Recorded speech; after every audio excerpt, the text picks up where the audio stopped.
appreciate the chairman's passion on this and his long work on Nigeria.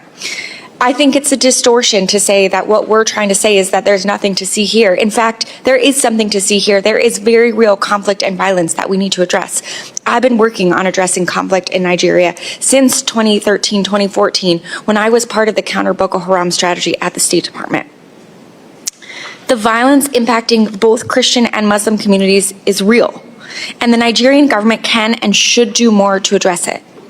I was horrified to learn of the killing of 2 people and the kidnapping of the pastor and a worshiper at a church in Kwara State. And this came only a few days after, as the chairman mentioned, criminal bandits kidnapped 25 girls in Kebbi State. But it is counterproductive to adopt oversimplistic narratives about the multiple complex overlapping security challenges and violence across the country.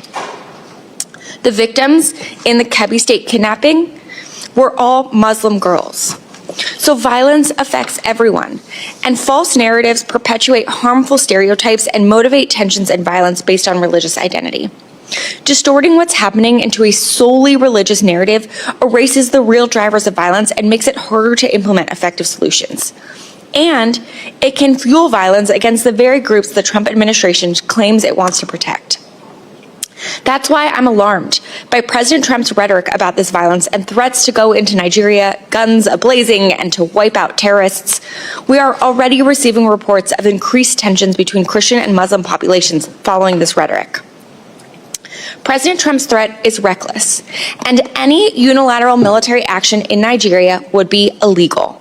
Congress has not authorized force in Nigeria to protect Christians, and any action without Nigeria's consent violates international law. We also know that a military-first response won't actually address the violence and will do very little to protect Christian communities. As I